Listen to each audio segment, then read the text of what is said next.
Assalamualaikum warahmatullahi wabarakatuh kepada para ibu tentunya penonton setia YouTube channel Bunda Kinasi.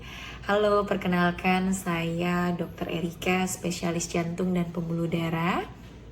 Saya sehari-hari bekerja di Rumah Sakit Pusat Pertamina Jakarta. Nah, hal ini saya akan men-sharing tentang membagi informasi, membagi insya Allah pengetahuan dan edukasi, tips-tips bagaimana cara menjaga kesehatan jantung ya. Dan sebelumnya terima kasih kepada Dr. Gigi Nirwana Indrawati yang telah mengajak saya ataupun memberikan kesempatan kepada saya untuk bisa berbagi kepada para ibu-ibu. Dan saya senang sekali saya bisa berbagi edukasi dan ataupun informasi ya, bagaimana terutama di bidang jantung, kesehatan jantung. Dan semoga apa yang saya sampaikan ini bisa bermanfaat bukan saja untuk diri sendiri atau penonton setia YouTube channel Bunda Kinasi, tapi juga nanti bisa di-sharing dengan keluarga di rumah masing-masing bagaimana kita bisa menjaga jantung kita tetap sehat dan bugar ya, dan terhindar dari penyakit-penyakit jantung. Baiklah, sebenarnya kalau berbicara tentang penyakit jantung ya, penyakit jantung itu sebenarnya sangat bervariasi atau beragam, sangat banyak penyakit jantung itu. Namun memang penyakit jantung yang paling banyak saat ini ya, istilahnya yang prevalensi atau jumlahnya yang datang yang menyebabkan penyakit itu yang paling banyak terbesar adalah kita bilang penyakit atherosclerosis disease atau berhubungan dengan penyakit pembuluh darah, terutama kita bilang yang terkenal adalah penyakit jantung koroner ya.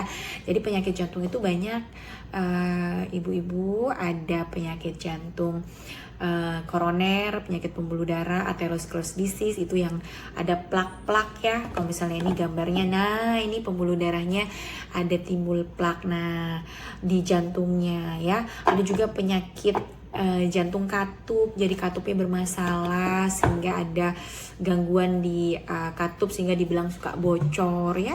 Bocor itu bisa didapat waktu udah saat kita usia bertambah ataupun ada kerusakan di katupnya ataupun bawaan dari lahir, itu macam-macam. Ada juga penyakit karena otot jantungnya melemah, kita bilang gagal jantung ya, jadi fungsi pompanya lemah sehingga fungsi kerja jantungnya juga tidak adekuat atau tidak sempurna. Jadi akhirnya pasiennya cepat lelah, capek dan sebagainya. Ada juga penyakit jantung gangguan irama jantung ya. Ada yang iramanya loncat-loncat, ada yang tidak teratur dan macam-macam, sangat banyak variasinya. Ada juga terakhir tuh biasanya yang terkena penyakit jantung bawaan. Nah, cuman saya tidak bahas satu-satu ya, karena memang sangat banyak. Kita secara general saja bagaimana kita menghindari penyakit yang bisa kita dapat ya, terutama ini yang paling sering penyakit bukan karena bawaan, bukan karena genetik, tapi karena pola hidup yang tidak benar atau kurang benar ya yang diterapkan kita, sehingga akan berpotensi untuk menimbulkan penyakit jantung.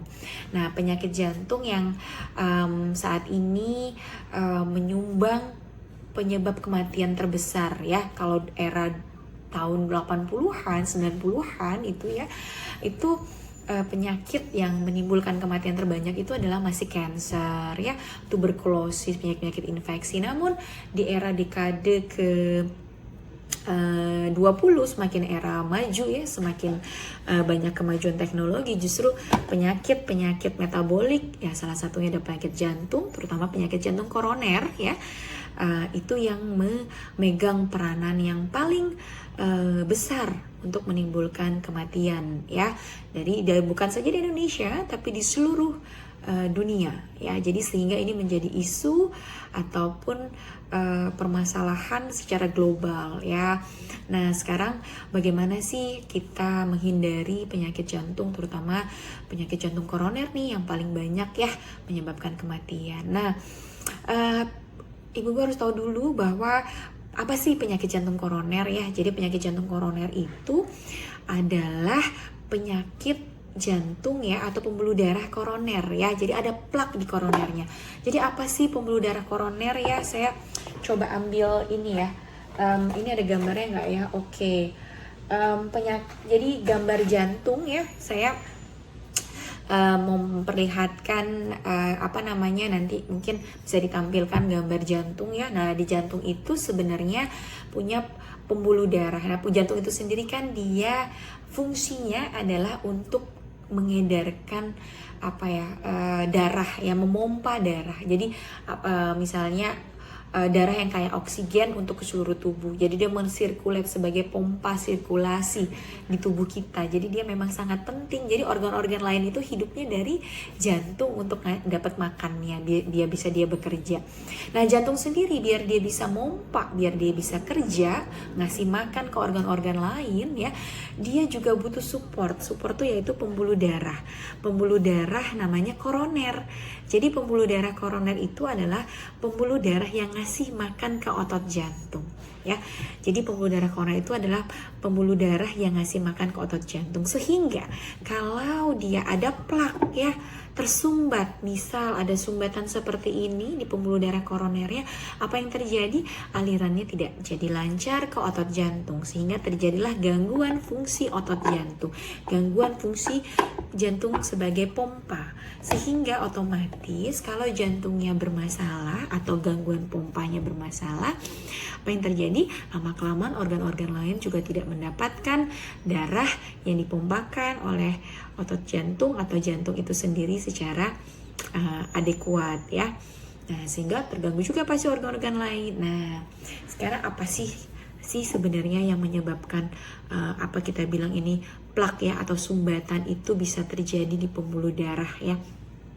Jadi harus kita tahu bahwa pembuluh darah ini ya sebenarnya waktu dilahirkan itu mulus ya. Jadi tidak ada nih yang kuning-kuning seperti ini. Nah, dia punya lapisan pelindung nih yang merah-merah ini agak licin ya. Ini namanya lapisan endotel. Jadi semua orang terlahir sebenarnya sudah diproteksi sama Yang Maha Kuasa ya, sama Allah Subhanahu wa taala. Jadi dia sudah punya proteksi. Jadi kayak dia ini seperti saluran ya, saluran kayak gorong-gorong yang menyalurkan air ya. Jadi dia kan kalau saluran gorong-gorong itu kan kalau dia kalau dia sebelum digunakan ya biar airnya lancar, kotorannya tidak nempel-nempel, itu kan si selangnya itu selokannya itu dilapisi oleh cat waterproof yang sehingga air itu jangan gampang nempel. Nah, sekarang lapisan waterproof itu sama, kita juga ada lapisan seperti kayak bukan waterproof ya. Jadi intinya itu melindungi, namanya endotel. Dia mencegah si lemak-lemak ini bisa menyusup ke dalam dinding pembuluh darah yang menyebabkan lemak itu akan menumpuk ya. Kita bilang prosesnya namanya aterosklerosis ya. Nah, apa sih sebenarnya yang menyebabkan plak ini bisa nempel? Kalau lapisan endotelnya atau lapisan pelindung yang di pembuluh darah ini terkikis. Ya, kenapa dia terkikis atau rusak atau kita bilang endotel disfungsi? Kenapa dia bisa terjadi? Banyak hal ya, ada beberapa faktor risiko yang memang kita sudah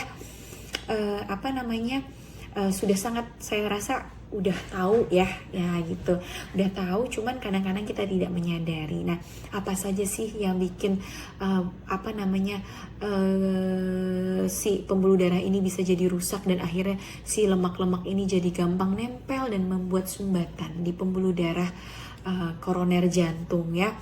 Nah, salah satunya biasanya suka bagi itu jadi dua ya, faktor risiko yang tidak bisa diubah, artinya memang sudah takdirnya. Ada beberapa orang yang kondisi dimana yang memang sudah tidak bisa diubah ya, Itu, dan satu lagi kondisi yang memang bisa kita modifikasi atau bisa kita rubah ya, artinya pola hidup yang bisa kita rubah gitu ya. Nah, kalau yang tidak bisa dirubah tuh kayak usia, ibu-ibu. Jadi kalau usia, semakin kita bertambah usia itu namanya ada proses penuaan ya, degeneratif. Jadi nggak cuma di rambut jadi putih, termasuk di pembuluh darah pun dia akan mengalami, kita bilang kemunduran, sel-sel mengalami kemunduran fungsi ya. Namun artinya gini, semakin orang bertambah usia, dia risiko untuk ada terjadi iritasi di pembuluh darahnya jadi fungsinya kurang baik itu ada, tapi tidak selalu ya. Artinya usia tidak bisa dimundurkan, dan usia artinya tidak bisa diubah, tidak bisa dimundurkan. Nah, bagaimana kita menjaganya dengan keseimbangan yang lain. Jadi walaupun usia kita bertambah, namun faktor-faktor yang lain kita tetap jaga sehingga yang namanya penuaan sel itu bisa kita hambat ataupun kita bisa perlambat, bukan hambat ya, perlambat lah, sehingga tidak menyebabkan degeneratif proses itu menjadi lebih cepat ya. Nah, lalu yang kedua itu yang tidak bisa dirubah, faktor resiko yang bikin penyakit jantung koroner adalah genetik ya. Genetik itu laki-laki itu lebih rentan terkena dibandingkan dengan perempuan ya, betul, yang masih menstruasi, dengan catatan masih menstruasi. Artinya saat perempuan itu sudah menopause itu estrogen. Nah, estrogen itu fungsinya untuk melindungi pembuluh darah, sehingga kalau estrogennya turun atau hilang atau berkurang saat menopause itu nggak ada lagi protektifnya. Makanya risikonya sama seperti laki-laki. Kalau kita biasa ketemu sakit jantung koroner atau penyumbatan koroner pada laki-laki itu usia 40-30 itu cukup banyak ya, cukup frekuen. Tapi kalau misalnya wanita kan biasanya kita temukan itu di atas usia-usia yang sudah menginjak masa menopause. Karena ya itu ternyata saat menopause estrogennya turun atau berkurang sehingga proteksinya juga berkurang. Nah, makanya untuk ibu-ibu yang masuk masa-masa menopause harus diperhatikan dan harus lebih waspada saat memasuki usia menopause. Artinya protektornya itu akan berkurang satu. Jadi bandingkan dengan saat kita masih menstruasi. Nah, lalu yang ketiga, faktor yang tidak bisa dirubah adalah genetik. Ya, ibu-ibu, genetik itu memang berperan dalam penyakit jantung koroner. Jadi orang tuanya atau adik kakaknya punya penyakit jantung koroner memang punya potensi yang lebih besar dibandingkan dengan orang-orang yang tidak punya keturunan atau genetik di keluarga yang punya penyakit jantung koroner ya. Nah, ketiga hal yang tadi artinya kadang kita tidak bisa hindari. Artinya ya memang tidak bisa kita rubah karena itu proses yang akan kita jalani. Nah, cuman kita bisa memperlambat proses itu dengan mengkontrol faktor-faktor resiko yang lain. Nah, faktor-faktor resiko yang bisa kita kontrol apa saja ya teman-teman, ibu-ibu atau teman-teman setiap penonton YouTube channel Bunda Kinasih juga pasti tahu bahwa seperti hipertensi, diabetes ya, terus kegemukan ya, kolesterolnya tinggi terus, merokok, stres, nggak pernah gerak, itu semua aktivitasnya kurang ya, aktivitas fisik terutama kurang, itu semua akan membuat stres oksidatif atau radikal bebas di dalam tubuh sehingga akan mengiritasi pembuluh darah atau menyebabkan menginduce terjadinya proses yang kita bilang aterosklerosis. Aterosklerosis itu adalah suatu cikal bakal untuk terjadinya proses plak ya. Plak ini gak cuma terjadi koroner Bunda atau ibu-ibu sekalian, tetapi akan terjadi di seluruh pembuluh darah, terutama arteri kita di seluruh pembuluh darah, ya di kepala, di serebral, ya di jantung, ya di seluruh pembuluh darah, di tangan, di leher semua. Namun kenapa yang jantung itu menjadi sering bermanifestasi sebagai suatu penyakit yang fatal? Karena pembuluh darah koroner itu diameternya kecil, ya kecil, hanya sekitar 3-4 mm ya, sehingga kalau ada sumbatan di situ dia akan terganggu cukup signifikan dan dia memegang peranan untuk ngasih support oksigen atau makanan ke organ vital yaitu jantung. Jadi samakah prosesnya seperti yang ada di serebral atau di kepala? Hampir sama. Jadi kalau ada orang pernah stroke atau sumbatan di kepala, itu dia juga akan beresiko untuk terjadinya serangan atau sumbatan di pembuluh darah jantung. Begitu pula sebaliknya, orang yang pernah diketahui ada plak atau plak koroner ya di pembuluh darah koroner, atau ada penyempitan di pembuluh darah koroner, itu juga berpotensi untuk serangan stroke atau memiliki risiko untuk penyumbatan di cerebral ya, pembuluh darah arteri cerebral, atau kita bilang